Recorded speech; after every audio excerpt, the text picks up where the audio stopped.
Dave, you'll never believe what my kids think. This came out at dinner a few nights ago.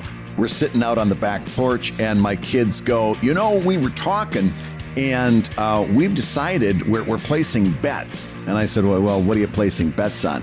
They go, well, our bet is after both of us leave the house at some point. And I said, some point soon, right? They said, well, let's not get into that. But at some point when we leave the house, we're taking bets how long it's going to take for you and Mom to get a cat. And I said, hopefully somebody has never in the pool, because that's the amount of time that it's going to be proper. It's anybody who wants to win that bet better have never ever is going to have a cat on the list. And they go, no, you don't understand. When we leave the house, you two are going to have nobody to take care of, and you're gonna want to fill that need by bringing a cat in. We know that it's not going to be a dog because Dad's never going to walk the dog, but cats are a little bit more self-sufficient, so it's going to be a cat, and it's just a matter of time.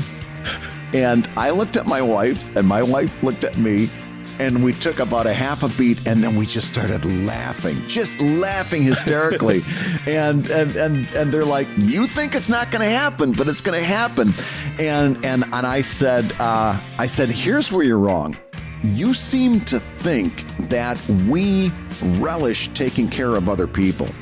And before you two came along, which was something we chose and we enjoyed and we loved, and we've being a parent was one of the best things that ever happened in our life. But before that happened, we were people, and we were people with interests. We were people with goals. We were people who did things with their lives. Right. We were actual people. And once you're gone, we've already got plans with what we're doing with each one of those bedrooms.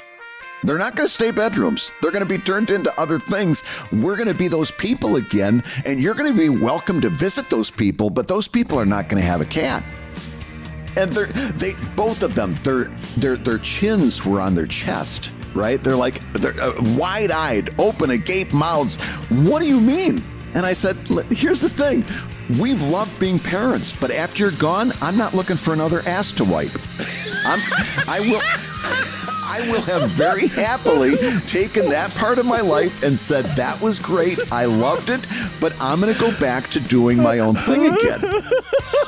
You never saw two people more absolutely dumbfounded than those two who cannot get their head around the fact that when we're not taking care of people, we actually have other things on our mind. Oh my God, I can't get past how funny the phrase is, I'm not looking for another ass to wipe. That is so funny. I'm not looking for...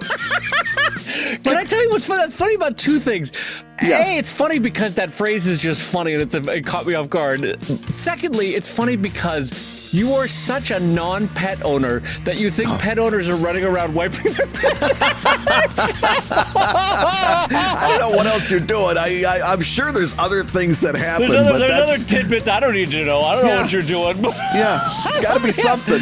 I love the idea that you're not looking for another ass to wipe, though. I mean, I've told my kids as soon as I ship the last one off to college, I'm moving back to London. I'm going to go live in London for a while. That's right. I want to recapture a little bit of what I had in my 20s, and I'm moving back to London. That's my goal. Before you're too old and degenerated to enjoy it, yes, you've earned it. You've earned a little bit of London. Before I only get my vanilla pudding fed to me, I need to be able to walk around and see stuff. Yeah, hopefully your nurse is looking for another ass to wipe. He brought it around! Ladies and gentlemen, he brought it around! I couldn't resist. I saw that callback. I was not going to leave it sitting. Oh my God. And speaking of an ass to wipe, I'm going to say hello, everybody, and welcome to Comic Lab, the show about making comics. And making a living from comics. I'm Brad Geiger, the editor of webcomics.com and the cartoonist of Evil Inc. And I'm his pal Dave Kellett, cartoonist of Drive-In Sheldon and co-director of the comics documentary Stripped.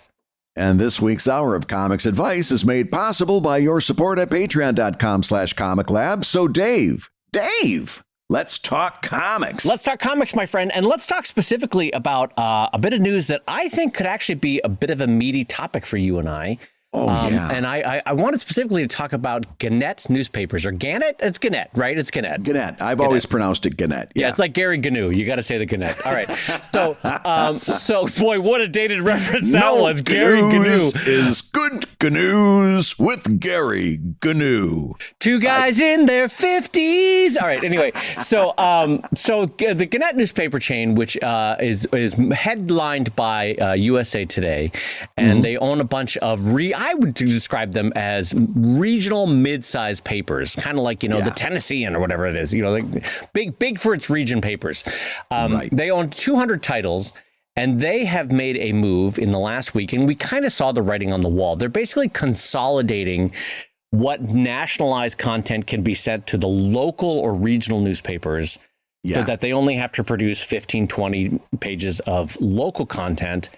And in the meantime, they're trying to lower prices on what the national content is being provided to those newspapers. Anyway, all of which to say is they have taken a new tack that I don't think I have seen before from a newspaper group, Brad, and you can correct me if I'm wrong, but they are limiting all the comics that those papers could potentially have in them down to 34 comics. And the idea clearly is that they got some kind of price bargaining thing going on where they said, listen, it's going to go into potentially 200 papers, so give us a great price. And clearly Andrews McMeel and King Features stood up and said, all right, we can give you these things at a bulk price or something. Yeah. And so what that means, though, is that these 34 comics have basically crossed the finish line. Like they're in, they're good, they're golden. But everybody else is now effectively cut out of 200 newspapers in the U.S. Wait, is and it Canada. 100? Oh, yeah, you're right. 200. I was thinking 100, but I just looked at this piece here. It's 200 publications. Yeah. Holy cats. So the ones that are on the team, the ones that are on the Gannett 34 are Blondie, Zitz, Beetle Bailey, Family Circus, Hager the Horrible, Dennis the Menace, Garfield, Peanuts, For Better or Worse, Baby Blues, Pickles, Foxtrot, Pearls Before Swine, Jumpstart, Ziggy. Ziggy made the list, Dave. Ziggy's on the list. Ziggy's in.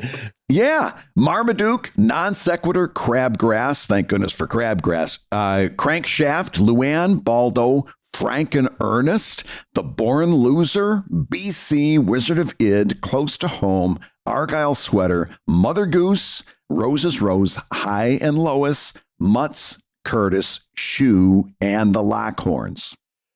Okay, so my immediate reaction to this is first and foremost, Blondie is it's either 93 or 94 years old. Yep. This year. It's coming up on its 100th anniversary as a comic strip. I think it's now had 5 artists. I'm not sure, 4 artists or 5 artists at this point. Awful lot. An awful lot. But in general, Brad, my reaction to that list is how many of the titles on that list were started before 1980, like over 40 years ago, Almost all of them. There are very few on that list that are actually launched, let's say, past 2000. After 2000, Syndicate's never launched a whole lot of comic strips, but after 2000, even that went down. Yeah. So let's take 2000 as our benchmark. Very few of those were launched after 2000, and the vast majority of them are legacy strips, right? Yes. Like Beetle Bailey, Blondie, Family Circus, Hager, Dennis the Menace. A lot of legacy strips where the original creator has long since passed on, and they're being done by either the family, a studio, people that are brought in. There's an awful lot of strips that are just is so old and so out. Peanuts is just straight up reruns. Straight up. They're not even doing new Peanuts. It's just they're rerunning the archive, which is perfectly fine. I think that's very nice, but it crowds out any opportunity to bring in anybody who might have something new to say. Well, listen, I have a billion things I want to talk about, but real quick, just briefly. Yeah. Never having met him, Don't you think Schultz would be a little bit sad that he was taking the spot in 200 papers of a younger cartoonist in this regard? Or do you think he was just egotistical enough to be like... I was going to say, I read that Schultz biography, and he sounds like he was a very competitive person. So I would not deign to speak for what he would have thought. But you know what? That one might have gone...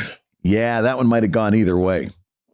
Yeah, that's actually a good point. But anyway, the large thing that for me, the takeaway here is that, and the thing that I really want to talk about is Brad and I have been really preaching from the hilltop for the last decade and maybe even 2 decades, Brad, that syndication is not a viable path anymore. It was in its heyday. It was golf courses and scotch at 10 a.m.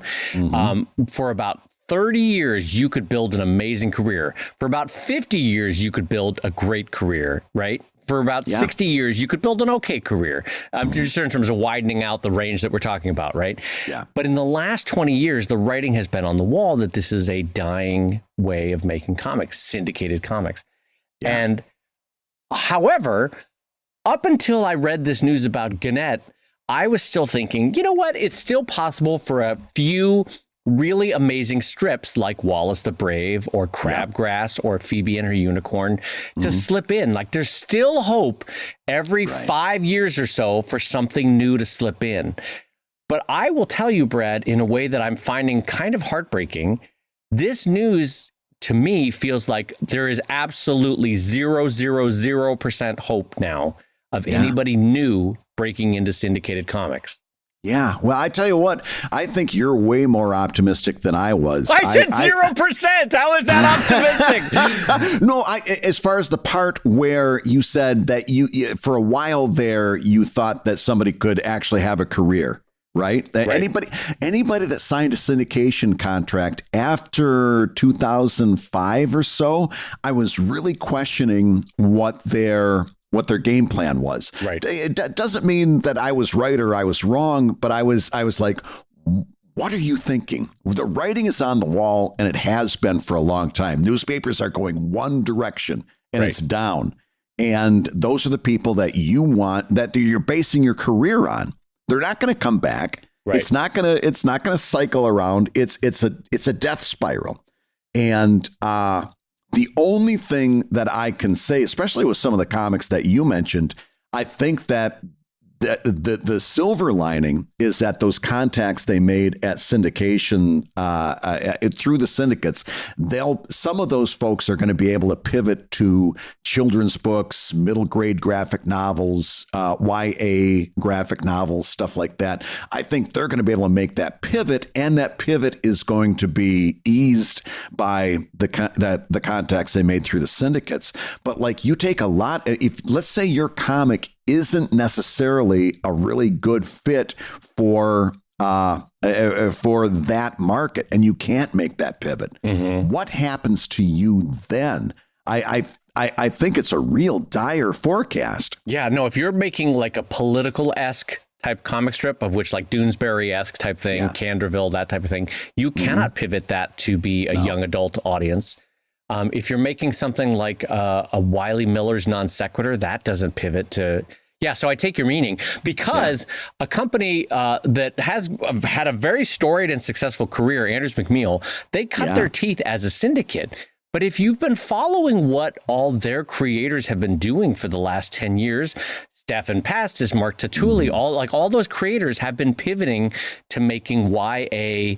I don't know what they're called as a format. They're sort of readable graphic novels or novels with illustrations, or do you know if there's a term for that? Oh, there is, but I'm blanking on it. But it's basically, like Diary of a Wimpy Kid. There's an illustration, then there's prose. There's illustration and there's prose. And so we've seen that from Lincoln Pierce. We've seen that from Stefan Pastis. They're all pivoting because clearly the writing is on the wall or has been for syndication. But I don't know. I keep coming back to the fact that for me, what's sort of tragic about this is, again, we've been saying this for 2 decades, but now something about this Gannet 34 really feels like this is it. This is the end. You can't break in when they say we're only buying these 34 comics. Oh, and by the way, the percentage of these are either dead or legacy or 80-year-old comics, you know? Yeah.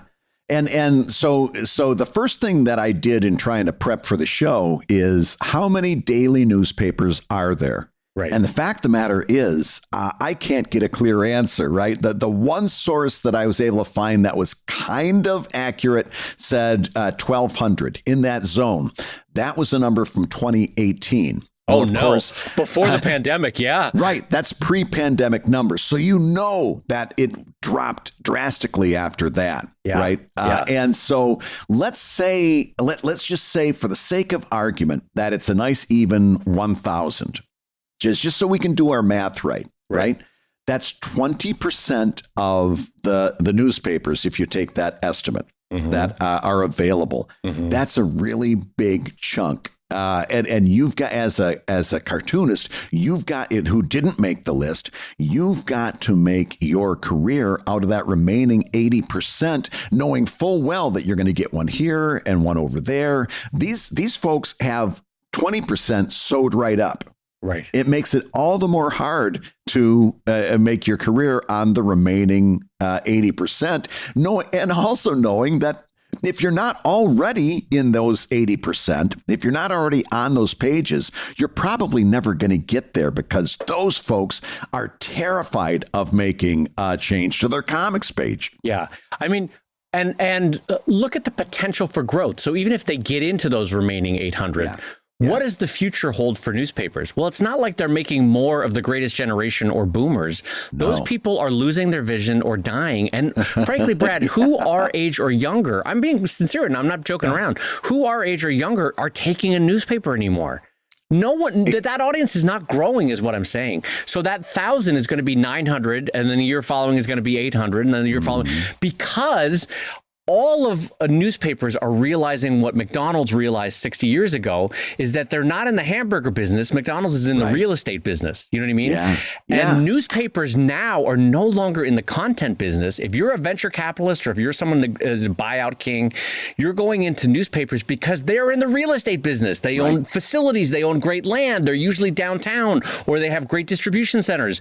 They could be turned into a warehouse, an Amazon distribution center. So a lot of those newspapers are basically being stripped for parts because all that's left is the real estate and the facilities that are worth value, you know? Yeah. And you're not wrong about that. I know just from my contacts at the Akron Beacon Journal, the person that owns that property now just wants to turn it into a parking garage, wants to tear the building down, which was kind of a cool looking building. Just all they want to do is turn it into a parking garage because it's just real estate. It's got no other value than people paying to park in downtown Akron. It's really dire. It's really dire. Well, and you know how often a lot of us try to find a little bit of humor in a moment of sadness? I know you particularly have that Ziggy cartoon hanging right above your desk that reminds you of this moment in comics history. Of Ziggy making the cut for the Gannett 34. Yeah. Well, Brad, I've had it. I've had this one above my desk for decades because I was... I knew this moment was coming where Ziggy made the cut in the Gannett 34. Yeah. And the punchline, I don't know, let me pull it off the wall here. It says Ziggy saying, "The last time this many young careers were cut down, there was a lightsaber in Anakin's hand. I'm Ziggy. I'm Ziggy. Yeah." It's tough. We still get it. Let's rewind a little bit because this is really top of mind. I'm doing a talk tomorrow at Villanova University about the business of webcomics. They're doing a whole series at the Villanova Library, and they're going to be talking about comics and so forth. And they asked me to kick off the event with a lecture opening up the whole series. Right. And of course, I'm like, well, yeah, I'd love to talk about the business of comics. And as I'm preparing that, I'm going back to this thing that we always talk about, owning and controlling your own work. And the theme is that comics history is over 100 years, and it has almost never worked out for the creative people that signed contracts. Yep. It has never worked out. Businesses don't care about you. They're not going to take care of you. If you do sign a contract, for the love of Pete, have a competent lawyer look that thing over top and bottom. But, it's been 100 years plus of comics history, and people still make the same mistakes. And partially, I think it's because of pop culture. Every time you see a creative people succeeding in pop culture, whether it's TV, movie, video game, novel, it's always that scene from The Muppet Show where they come in to Orson Welles' office and he offers them the standard rich and famous contract. And they all celebrate because now their life is set because they signed a contract. Right. Think about that. Think about how insidious that is. Almost no one who has signed a contract is happy about it. And you've got like you pointed out earlier in the show, you've got a couple of little oasis points, right? Where you had syndicated comic strips from maybe the 50s until, let's say, the 90s. Yeah. Right. Yeah. Yep.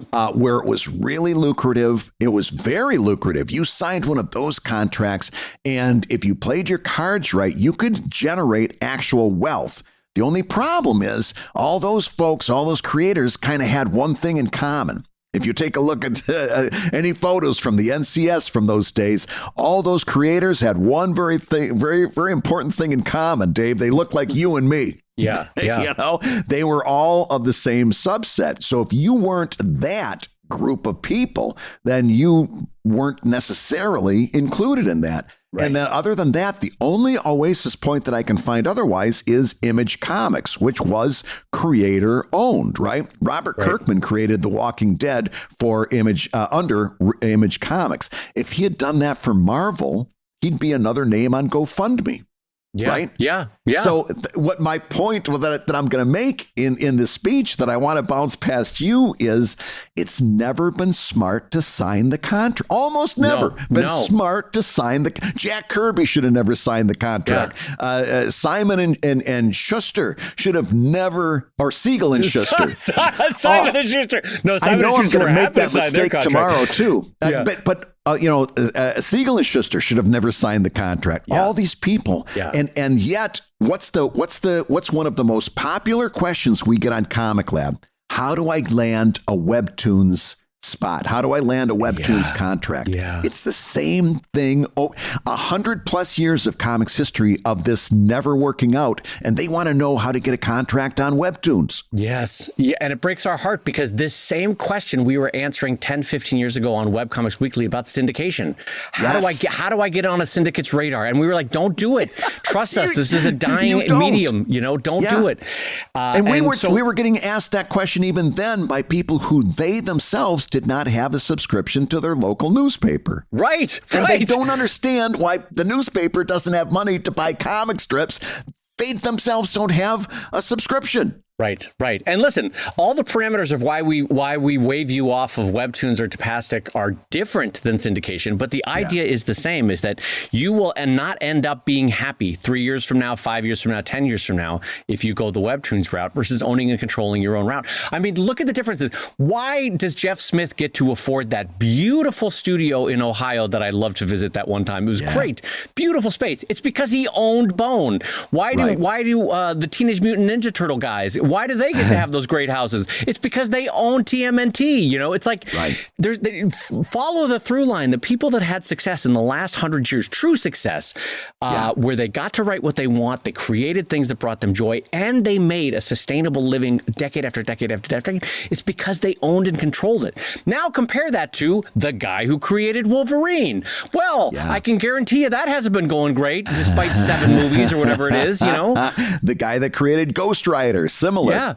Yeah. So it's I know that we are a broken record of two guys saying, hey, don't put your hand on the hot stove. But if you are offered a contract for somebody, for really give it a think through that if this is the path you want to walk down. And then B, for God's sakes, have a lawyer review it before you sign it. And that includes Webtoon's templated contract, where you don't think it's a contract because it's templated. Right. It's still a contract, okay? When it's a term, they'll dress it up as a terms of engagement or something else. I don't remember what their phrase was. It is a contract, and read why it has the word perpetuity in there, and why that might limit what you can do in terms of being able to sell it on to other third parties 5 years from now, 10 years from now, 15 years from now. And by the way, through the magic of technology, I can actually hear, Dave, the people who are listening to this podcast right now. I don't know whether you've got that button hit, but I've got that button. I had it muted. And what they're saying is, but Brad and Dave, Webtoons is where all the comics readers are. So that's where I need to be. Yeah. That's what they're saying. I can hear them right now. And to which I say to you, you shouldn't be looking for comics readers. You should be looking for the readers who are into your kind of story, your kind of theme, your kind of content, your kind of humor. You're not looking for comics readers. And to bring McDonald's back just for a second, you don't see McDonald's going out and saying, hey, do you like hamburgers? You never see that. They'll talk about maybe the quality of beef. They'll talk about hamburgers tangentially. But you know what they will say? Are you hungry? Right? Or they'll say this. Are you in a hurry for lunch? Or back 10 years ago or so, when they were leaning into this other part of their business, they said, do you have small kids and you don't want to break the bank, but you also don't want to cook tonight? That was their pitch. You never saw McDonald's saying, do you like hamburgers? It wasn't about the hamburger. In the same way, you're not looking for comics readers. And and again, as I've said 100 times, if you think that you're going to survive on Webtoons, if you're not doing a romance-based anime style drawn comic, then you're just not looking at what's on offer there, right? Yeah. You are looking for readers. You're looking for people who like your kind of stuff. And it means that, unfortunately, Webtoons is the lazy answer, right? It's like, I do a comic. I'm glad you said it that way. Yes, it is the lazy answer. Yes. Because the other thing they're saying is, how do I do that? Well, that's your nut to crack. You got to figure that out. You got to figure out having done this so many times. If you ask your garden variety cartoonist what their theme is, if you ask them who their core demographic audience member is, they don't know because they've never thought about it. Well, that's the first thing you got to think about before you can figure out where to find these people that are going to be the core of your audience. Right. And I can hear now. I've unmuted my button, and now I can hear the audience, and they're saying, Dave and Brad, but you're not looking at the success of Lore Olympus, New York Times bestseller, book after book after book. That's great. Remember Brad's metaphor of the carnival teddy bear that they send out to make it seem like everyone's going to have the great success at the carnival, right? Yeah. Brad, you want to just refresh everybody what that metaphor was? Oh, that was when a carnival gives one person a large teddy bear they can walk around with so that other people can think they can win the big bear too. It's not a perfect metaphor because it makes it sound like Rachel didn't earn her success. No, and I'm not saying that, but what I'm saying is it's the one that people constantly hold up, right? Right. But you have to ask yourself, will your title perfectly match, as Brad said, that Webtoon audience to find that growth? That's number one. Two, would you rather go with a different publisher than Webtoons' in-house publishing house? Guess what? They have first right of refusal if you sign that contract, if you read the terms. Or would you like to bring that show to Netflix or Amazon or Apple 6 years from now? Guess what? You don't have sole ownership anymore because you signed that Webtoons contract. So it makes it real hard to sell that property down the road. What I'm getting at here is that it's the lazy route because it gives you instant access on Webtoons to tens of thousands, hundreds of thousands of readers you might not instantly be able to reach, right? But you have to ask yourself, what is the long-term problems that will come from signing that Webtoons contract? In the same way, like Brad, if I brought my new character Wolverine to Marvel in the 70s, it's getting in front of millions of people instantly, right? Yes. But what are my long-term problems with bringing my character Wolverine to those millions of people? Well, I don't get any cut of the film. I don't get any cut of the continuing and residual rights. You see what I'm saying here in terms of comparison is, yes, you can get in front of instantly hundreds of thousands, if not millions of people on Webtoons. Think about what the long-term repercussions are for your career when you do that and when you sign that Webtoons contract. Anyway, this is a long walk from syndication, but all of which is to say, God damn it, own and control your career. No, it's actually not. Webtoons is just an online syndicate. Yeah. Right. I was preparing this speech, and so I did history, and I said first we started out with KeenSpot. I went forward in history, and I got to Webtoons. Webtoons is just what KeenSpot used to be with a new coat of paint and a lot more and a much better slick, interface. Yeah, right. Yeah. It's an online syndicate is actually what it is. It's not any different than that. Yeah, I mean, the nomenclature, we could get into arguments about that, but I see what your point is that it gathers together and offers up a package of comics. Anyway, though, I also just want to say, Brad, that I'm now, how old am I? I'm 49, and I just want to say that comic strips, syndicated comic strips in newspapers is what fired my heart to want to become a cartoonist. Yeah. And so it's, and I also love comics so much that I went on and did 2 master's degrees in the history of comics. So both as the 10-year-old in me and the academic in me, and as the professional who loves my peers in the industry, I'm just sad that syndication has, it's the final nail in the coffin, really, at this point. I mean, really, the only thing that's left is diminishing value in the industry, which is literally being sold off and stripped for parts around the country. You said to me earlier on the phone, Brad, we'd lose like 2 newspapers a week. Is that right? Yeah. Yeah. Roughly? Well, I read that. Now that included alt news weeklies and stuff like that. But it was a jaw-dropping amount of newspapers that just go out of business regularly. Right. And so broadly speaking, I just want to say it's not, I don't approach this with joy or with smug satisfaction or schadenfreude. No. In fact, it's the opposite. I am sad because I loved that format. I loved that genre. I love that outlet of comic strip cartooning. And I do mourn the fact that it's probably in the last decade of its life going forward. Yeah. And I just want to say to all our peers in newspaper cartooning, I am sad and I'm sorry about this. I take no joy in this. I will miss that specific style of newspaper comic strip. I will miss the tone that it often had. I will miss the great names that it produced over the last 100 years. I don't know. There's no good way to button that up. I'm just sad about it. Nope. I think that says it all. You and me both. Hey, if you're listening while you work, take a minute to stand and stretch. And while you're doing that, we're going to tell you why you should join us on Patreon. When you do, you're going to get hours and hours of podcasts that we've recorded just for backers. And exclusive Patreon posts that go even deeper on Comic Lab topics. And access to our exclusive Discord server, which is a thriving community of professional cartoonists. So you can support the show you love and get tons of actionable resources for your own cartooning. And listen, if you can't swing a pledge this month, we get it. No worries. Yeah, listen, you can still support the show by rating us wherever you get your podcasts. Just leave a 5-star review and a few kind words. That, along with mentions on social media, is incredibly helpful. Now, everybody, let's talk comics. Dave, I've got an update on Mastodon. And I'm afraid the update is Mastodon still ain't it. This came in from the Mastodon instance that I signed up for originally, because it was one of the few that was catering to artists. And I'm just going to read it verbatim. It said, I just got an update. I just got an email saying that we are just over our database limit.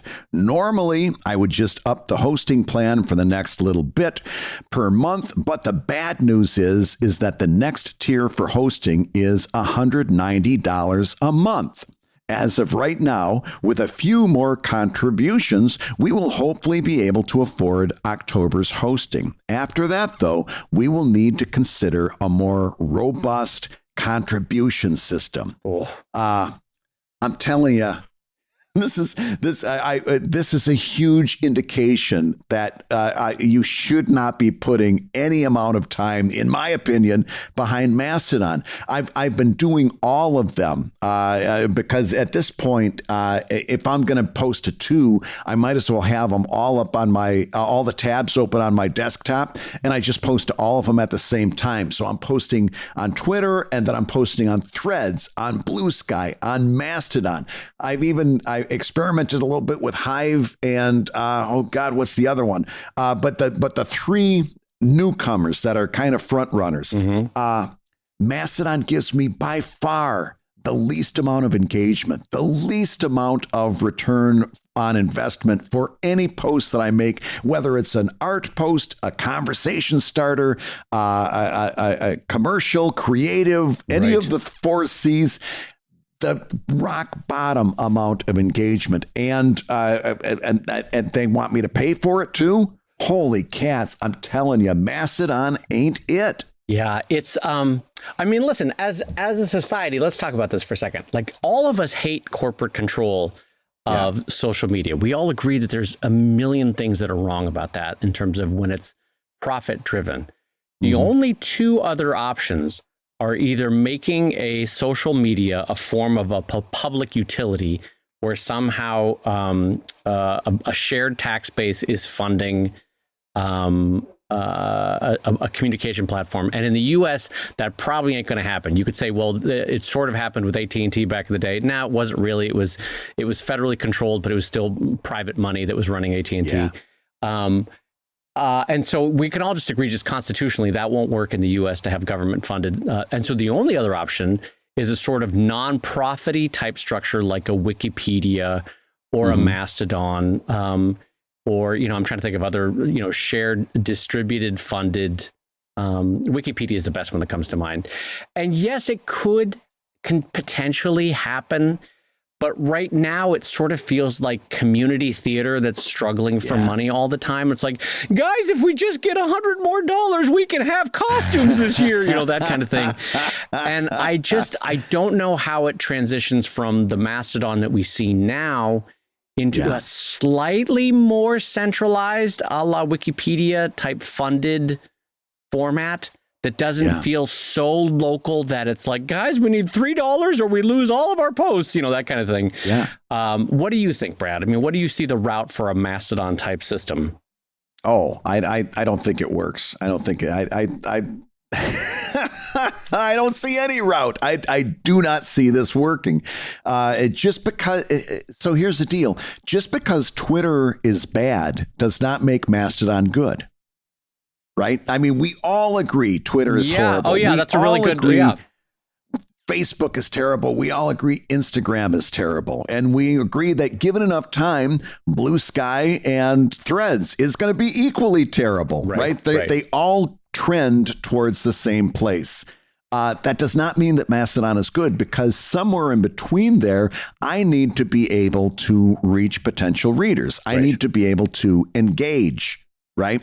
And Mastodon is not delivering engagement at all. By the way, it's not like Blue Sky and Threads is blowing them out of the water, because they're not. It's not like I'm doing great on Blue Sky or Threads, but I'm at least getting an indication that somebody's on the other side. Yeah. Twitter, unfortunately, is still my best engagement by far. Me too, although it's dwindling. But yes, I agree with you. It's still my best engagement. It's definitely suffering, but still, you can't compare the two. But I'm telling you, I just don't see. It's getting to the point where it's literally, I question whether I even want to keep that tab open on my browser. And when you think about it, like if I'm going to click the button 2 times, it's not much more to click the button 3 times. Yeah. I mean, you're literally talking about the difference between click, click and click, click, click. And it's literally not worth the return on investment to do the 3rd click. Yeah, I mean, at some point, it's a form of sunk cost fallacy for Brad, which is like he's got to say, look, I've given 6 months into Mastodon. It doesn't mean I have to keep going. This is not returning. And like Brad, I just want to echo, I'm finding at least what I would describe as a heartbeat on Blue Sky and Threads. Yeah. There's responses, there's retweets or reposts or rethreads, however you want to say it. And I'm getting some traction. I have no way of knowing with either one if they are monetizable yet, in the sense that I knew in the past that I could drive Twitter people to Kickstarter or to Patreon. And I know, generally speaking, that I have not yet found a way to drive Instagram users to Patreon or Kickstarter because it's such a damn walled garden, even with story links. I have to say, I'm seeing a heartbeat with Threads and with Blue Sky. I don't yet know if it's monetizable. It feels like it will be, question mark, broadly speaking, question mark. What do you think about that, Brad? I think anything's possible, and it might be like that's the most unhelpful. I think anything's possible. No, I really do think, and I brought this up a few episodes ago, but I really do think that we're nearing the end of social media in general. Again, because Threads was everything we wanted, and then we got it, and we realized we didn't want it. Yeah. Right. Yeah. So it's an indication to me that we are coming to the end of social media or the end of this phase of the web, and that we're headed towards something else or something new. And we're not going to know that we wanted it until we see it. And then it's going to be, this is all I ever wanted, you know? So I don't think it's going to be any of those. We're literally treading water until somebody unveils this next big thing that's going to replace it.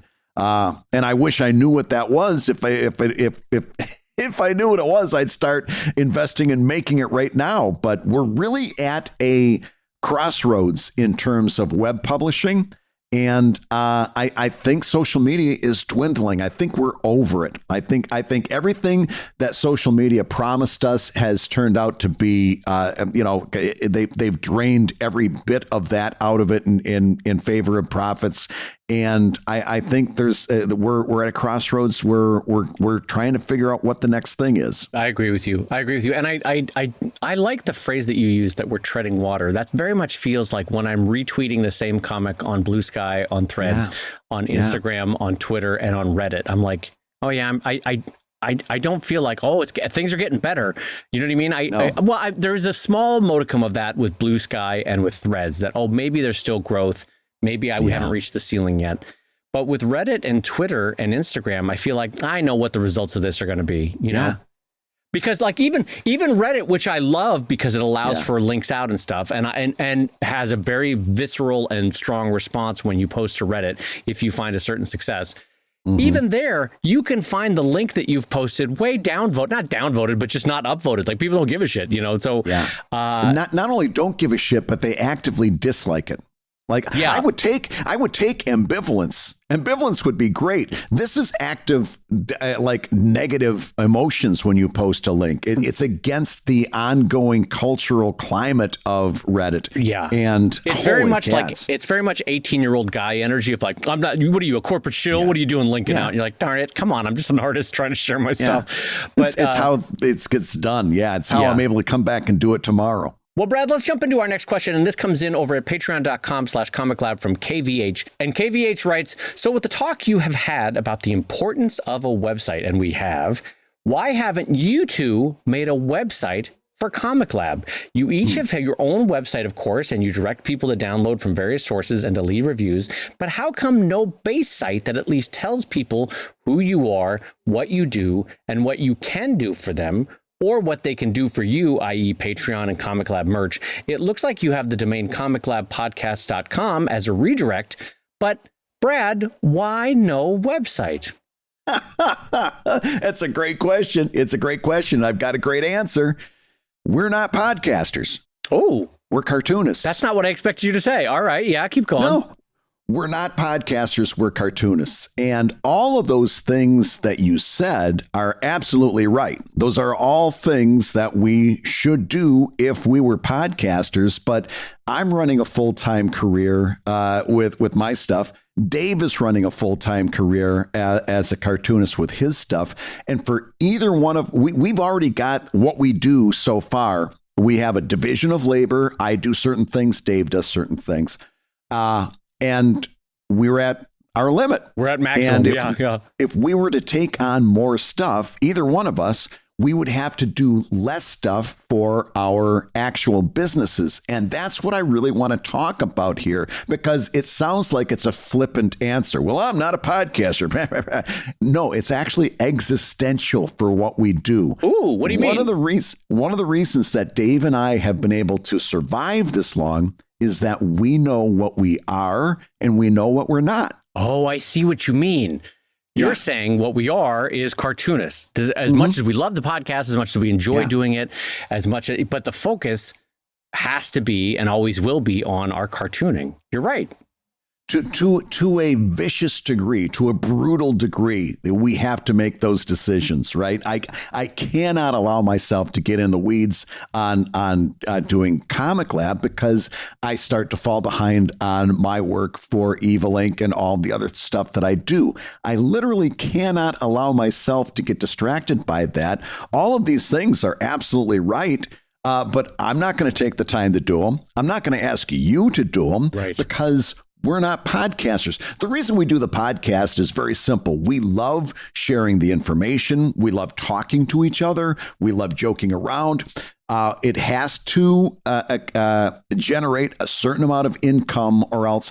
And listen, without the Patreon, without the amount of money that we make on the Patreon, without that, we couldn't even justify doing this much. Right? Yeah, that's true. It would be, this was a good idea, but it's not working out. I'm going to go do something else now. But if we were to try to put more into that, we would be cutting our own throat. Now, if I go out next Wednesday and get my right arm chopped off in a horrible traffic accident, you will see so much difference by the following Thursday. You're going to see a Comic Lab website. You're going to see Comic Lab merchandise. You're going to see a Comic Lab Kickstarter. You're going to see invite us to sing at your wedding. You're going to see so much Comic Lab podcast stuff, because I'll have to make one hell of a pivot to make a living, right? Because then I'm going to have to do that. And on that same note, I love this idea. You would see Brad within 6 months have a new how-to comics book being written. You would see Brad going from teaching comics 1 day a week at the university level to now teaching 4, maybe 5 days a week at the university level, because he would no longer be a cartoonist. He would have to pivot to all the side hustles that are now the main hustle. Like they've got and that's what he's getting at with this idea of a lack of a website for Comic Lab, is that we have to always remember not to be distracted by the shiny object. Shiny objects are fun. Shiny objects can spur creativity. But if you put too much emphasis on the shiny object, the return on investment doesn't necessarily grow. And in the meantime, the thing that the bacon of what you want to be, the comic creator, that suffers. We've seen that again and again for different creators. Yeah. So Dave, why don't we hire somebody to do the website? Why don't we hire somebody to do all of this stuff? Well, that's also a very brutal answer, and I'll take the hit. I'll talk. I do not represent Dave. I only represent me. If I'm going to hire somebody for $10, they better generate $20 worth of worth. Because it has to be that way. And if that sounds very Marxist about exploitation of labor, let's call it what it is. That's exactly what it is. If I'm going to hire somebody for $10, they've got to generate 20.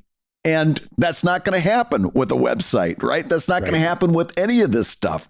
Because I know what the return on investment is going to be on that. So why don't we hire somebody to do it? because it's not going to be a worthwhile investment for us to do it until my arm gets chopped off. And then you're going to see me investing in a whole lot of things that I didn't invest in last year. And the reason I wanted to talk about this is because, like I said at the top of the topic, it's an existential question. Yeah, right. It is. It defines how you're able to do this thing that we're talking about. Everything we talk about on this show means running a small business. Right. We just got done spending a half hour telling you don't sign the contract unless you really know what you're getting into, unless you can really call your shot. Be very wary of the contract. Be very wary of signing on the dotted line. That means running a small business, and running a small business means knowing what business you're in and what business you're not in. Right. And I am in the business of drawing sequential art in a contained way that I can produce on a regular basis, entertain a crowd, make a living both through Patreon, through Kickstarter, through book sales, through merch, right? That is my core business.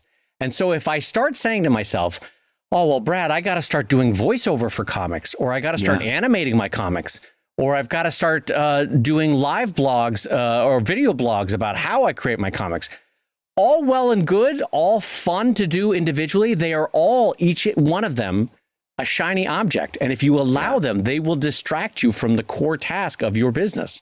Well, and I don't know how much you want to talk about this. So you came really close, Dave. You took a huge risk when you did the documentary Stripped. Oh, yeah. Right? You came really close to derailing your career with that, didn't you? To be fair, let me flip over all the cards. So in the last year of making Stripped, which is a 4-year project, and for those not familiar, this was a documentary we did about comic strips, about the death of newspapers and the rise of digital comics. It took 4 years for Fred and I to make it. We eventually sold it on to Netflix for 3 years, and we had 2 Kickstarters for it and all this sort of stuff. Anyway, in that 4th year, Brad, the editing became so intense, both because of the process of editing is surprisingly labor intensive. And then also all the legal clearances we had to get for all the songs, the images, the materials, right? And we were doing a lot of that along the way of the 4 years. Still, it's a lot of I's to dot and T's to cross at the end of a film. All of that meant I had to step away, and I think this is what you're referring to. I had to step away from cartooning for 6 to 9 months there in that 4th year of the film production. And everybody was very nice about it. No one emailed me and said, like, how dare you pause Drive, or how dare you stop working on Sheldon. They all got that this was a labor of love and I really wanted to finish this film. But my cartooning career, my core career of what I do for a living, it took a hit because I stepped away for 6 to 9 months. At that point in my career, Brad, I don't do this anymore, but at that point, I was producing 2 Sheldon books a year, like clockwork.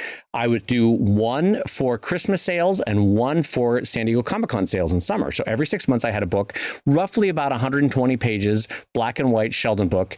And if I didn't produce those, not only did it take a hit in the initial sales, there was a hit to my long tail of sales, of sales 6 months from now, 9 months from now, 2 years from now. So not having 2 books at that point in my career was a big hit. And then not even to mention all the audience that drifted away with good reason. I wasn't making anything. They drifted away. It took me a couple years to claw back what was that audience. Yeah. Yeah. And that's the lesson that I want to talk about. And that is that if you're going to do this, you really do have to be focused. I had the same thing, and it's right there on the episodes. You can go back and listen to me, how absolutely, talking about the teddy bear, how absolutely enamored I was with TikTok. There was a couple months that I was standing there in my studio like a dummy making these TikTok videos because I was so sure that I was going to be able to work that into something and figure something out. And, I took a look at what the effect that had on my business. And it's like, hey, sit back down and get back to drawing. This is something I definitely could do. I absolutely know how I could make that work, but I would have to stop doing comics, take that hit and build it all the way back up from square one. Right. And it just wouldn't be worth it. It's the reason we don't know, or I'm sorry, the reason we don't have a Comic Lab website is because we know who we are and we know what we do. And that has been one of the main things that's been allowed us to keep doing what we do. Yeah. And we, like Brad said, we will get distracted from time to time. Mm-hmm. We will do our TikToks. We will make a film. We will try to do way too fancy a Kickstarter video in my case. Sometimes I spend way too much time on those, we get distracted, but reverting to the center, we try to always remember we are cartoonists. We make comics, we make comic strips, we make comic books. Our readers love us for that. It's frequent, it's consistent, and it's significant when our updates happen, right? And if any shiny object keeps us from frequent, consistent, significant, then it's got to be cut. And in this case, the podcast is fun to do. It takes a couple hours out of both of our schedules a week. But anything more than that, it can't be justified. It really can't. It really can't. No, it can't. So, Dave, I've got one last question for us to slide in before we run out of time. This one comes in from Mon, who says, let's say you put out a Kickstarter for the first book of a project and it flopped. Oh, well, it happens. It's a learning experience, as you guys always say. What I want to know is, do you ever redo that same Kickstarter, but with changes made based on the issues and errors from last time? Or would one's next Kickstarter project have to be a different book in the series? Ooh, what an interesting question. So we have always said Kickstarter is the ultimate testing ground. And if there's no editor saying that, no, this is not good. There's no gatekeeper keeping you from doing it. But if the public doesn't like it, you have to take that as a learning moment, right? But there are moments where you realize at the end of a 30-day Kickstarter, oh, I see what I did wrong, right? Yeah. So there's that potential. Like either your price points were wrong, either the offerings were too or not slick enough, or whatever that might be. So you can take that into consideration, but I think you also have to take into consideration that the fundamental deciding factor of whether a Kickstarter succeeds or it doesn't succeed is you have a significantly large enough body of readership such that a tiny sliver of that readership you can convince to back your Kickstarter, join your Patreon, whatever you want to do for distributed fundraising. And you have to ask yourself, at the core question is, has my audience significantly grown such that the sliver that I could convince has grown as well? That's option one. Or option two is, okay, it hasn't grown at all, but was my power of convincing, was my arguments made, my products offered, my price points offered, have those changed significantly enough such that that exact same body of readership, I can now convince a slightly larger sliver to back the second or new or relaunch Kickstarter? I think those are the only two main considerations. Brad, what do you think in terms of relaunching a Kickstarter?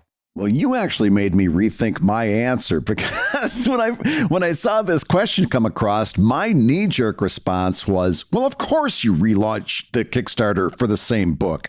It didn't happen the first time, but you learn, you grow, you apply what you learned, and you come right back with that same book, right? Right. But your answer is better, and so I'm going to change to your answer, because what you're actually saying, if I can truncate it a little bit, is what matters is why the Kickstarter failed, right? You can't just say, like Brad Geiger knee-jerk response, well, of course you're going to come back with the same book. The question you got to ask yourself is, why did the Kickstarter fail? Now, if it was because your audience wasn't there yet, then if you brought the audience back up, then yes, you come back with the same book. If you haven't made significant changes in that, then maybe your next Kickstarter is going to have to be for a different project altogether, because the audience just wasn't there. You didn't generate the audience that you're going to need. However, on the other hand, let's say that you can now see, and from the feedback you got, a whole lot of your tiers was just screwed up. You just didn't set the tiers right. You see this every now and again. We always say, walk up the ladder, right? You got to entice the person to go up the ladder from $10 to $20, from $20 to $30, from $30 to $50, from $50 to $75, right? And I've seen some Kickstarters that were like $10, and then the next step was $100. And it's like, you're getting nobody. You're nobody. No, you're going to get a whole bunch of $10 pledges. Nobody's going to go hey, if I'm in for $10, I'm in for $100. Brad, you can either go a Hyundai Elantra or you can go the new Rolls-Royce Silver Sable. Yeah. Which one would you like, And it's like, no, okay, your tiers were screwed up. You weren't thinking. That is something that you got to rethink your tiers and then come back with the same thing, but with a different pricing strategy and a different strategy of rewards in general. But I think before you can just give an answer to this question, you've got to ask yourself a bigger question. Why did the Kickstarter fail? Yeah. Yeah, no, and I'm really glad that I sometimes have the tendency to be too long in the tooth, and I appreciated that you truncated it down to why did it fail? That's just such a simpler way to look at this. Why did it fail? Is it because your audience is not large enough? Very possible. That's very, very possible. Why did it fail? Was it because your price points were wrong? Also very possible, especially for a first-time Kickstarter. Why did it fail? Because the tiers or the materials or the merchandise weren't that exciting? Sure, also possible. Yeah. Now, the fourth one I'm about to say is the most painful one and the one you really have to think about. Why did it fail? Because the project is not really enticing to people. Right. That's the one you got to think about. Yeah. Because we always say Kickstarter is where the rubber hits the road. You might have 500,000 people that follow you on Instagram. If you can't translate those people into physically backing your project with money, whether it's through Patreon or Kickstarter, then it's just a passing interest to them on their social media feed. It's not really actionable as a readership. Yeah. And then the flip side of that is, even if there's not 500,000 people, say you've got 5,000 people on Instagram, it just might not be that good of a book or a project or a thing or this or that. We all and none of that is a permanent knock on you as a cartoonist. We've all had projects, myself included, that we thought were great. Well, a book that I was super proud of did moderately well on Kickstarter, which is a version for me 20 years in was a bit of a hit. I was like, well, I guess people didn't really like that one, What happened? Yeah, I shouldn't be doing moderately great at this point. Yeah. Well, yeah. And so I took that for the feedback which was people didn't really want that book from me or that thing from me, And so you roll it into your next 5 years of output. So we always say that Kickstarter is an immediate and real world feedback on what's working with your project. So that's often the most painful feedback to get is, this might not be working. And so in that regard, that's sort of having to look inward and having a talk with yourself about what's working, what's not. Yeah. But Brad, any last minute thoughts on that? Well, I think it's important for each of us to have a little, at different points during our career, have that serious, objective look in the mirror and talk some real facts, right? In fact, I have got a mirror right here, and the person in my mirror says it's time for me to say that you've been listening to Comic Lab, the show about making comics and making a living from comics. I heard the change in tone of voice, and I want everybody to know that my voice became like a little pissant because it was like, I see you, I see the change in tone, and your hosts have been my ever delightful friend, Brad Geiger, the editor of webcomics.com and the creator of Evil Inc. at evilcomic.com.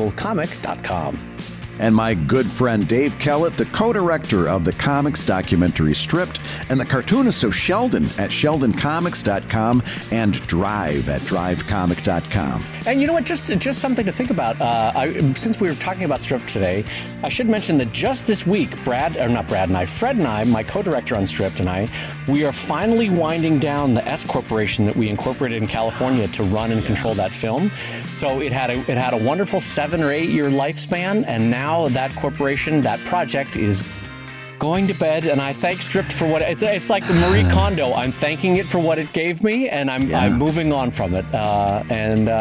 It's sort of a bittersweet feeling. Anyway, the Comic Lab theme song is used with permission from Andy Creighton at theworldrecord.net, and this episode was edited by Matt Woodard of Woodsong Productions over at www.woodsong.media. If you love Comic Lab, you can rate and review the show on Apple Podcasts and Spotify, and you may hear your review featured on a future episode like this one. This one was on Apple Podcasts, Dave. It came in from Nuke30 Studio, who says, love it. fairly new to the podcast, and I am loving it so far. Brad and Dave are a blast to listen to, even when they go off on tangents. What do you mean? Us? Tangents?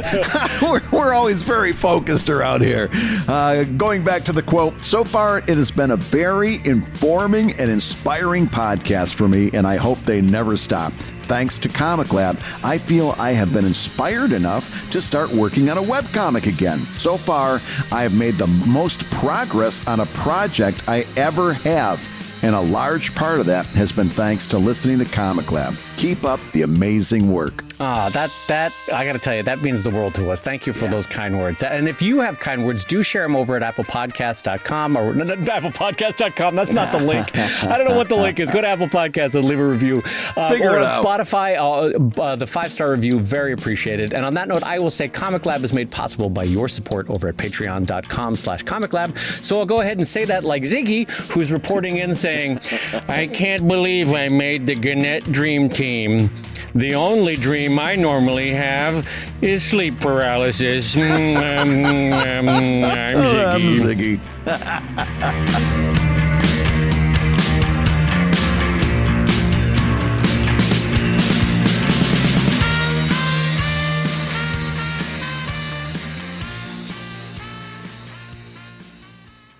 You know, Dave, it just so happens I still have that Ziggy that you sent me for my First Holy Communion. And it goes like this. I'm surprised I made the cut. Even my memory foam mattress forgets me. I'm Ziggy. Even my memory foam mattress forgets me. God damn it. That's such a great joke. Even my memory foam mattress forgets me.